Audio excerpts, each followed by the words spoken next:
लिखा हुआ? छह। क्या क्या लिखा है?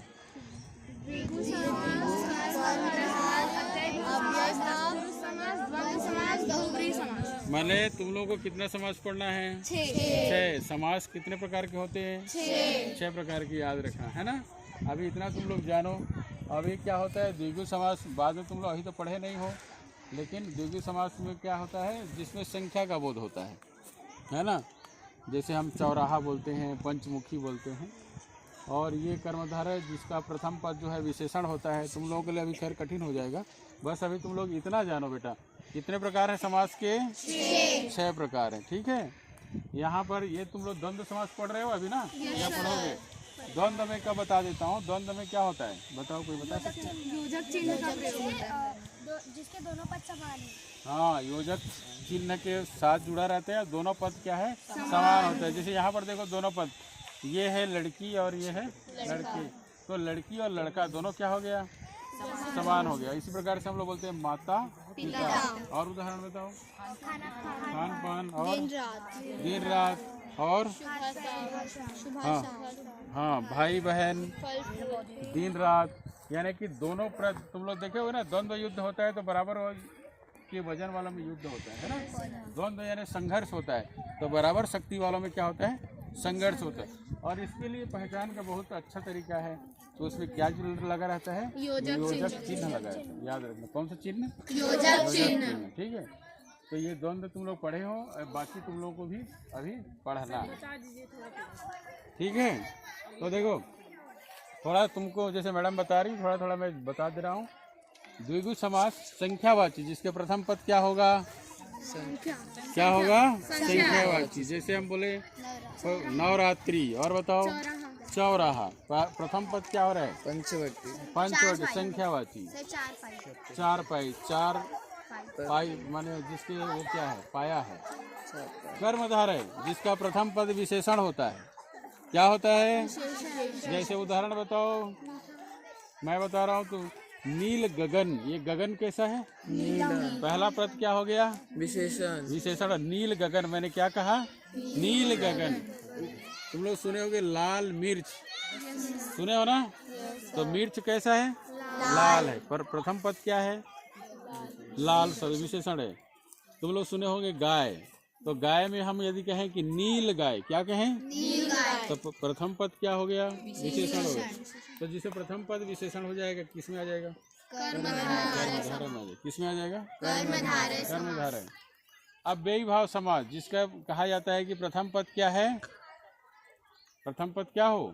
अव्यय हो। अव्यय यानी जो लिंग वचन के आधार पर परिवर्तित नहीं होता है, ठीक है। कोई बता सकता है इसका उदाहरण? इसमें ज्यादातर प्रयोग होते हैं, याद रखना, धड़ाधड़, रातों रात, दिनों दिन। एक शब्द का दो बार प्रयोग होता है। जैसे मैं बोल रहा हूँ धड़ाधड़, या फिर दिनों दिन, या रातों रात। तो रात ही रात क्या हो रहा है?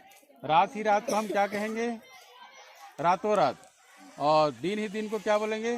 दिनों दिन, है ना। इसमें और सब बहुत सारे प्रयोग होते हैं, जैसे प्रत्योग है, ये क्या है? आजन्म है, हाँ, यथाशक्ति है। और बताइए मैडम, यथाशक्ति सुने हो तुम लोग सब? शक्ति के अनुसार, ठीक है। और ये है देखो तत्पुरुष समास। तत्पुरुष समास बताओ, सुने हो तुम लोग तत्पुरुष समास? हाँ, इसमें जो नाम आता है राजकुमार, क्या नाम आता है? राजकुमार, है ना। रसोई घर, है ना।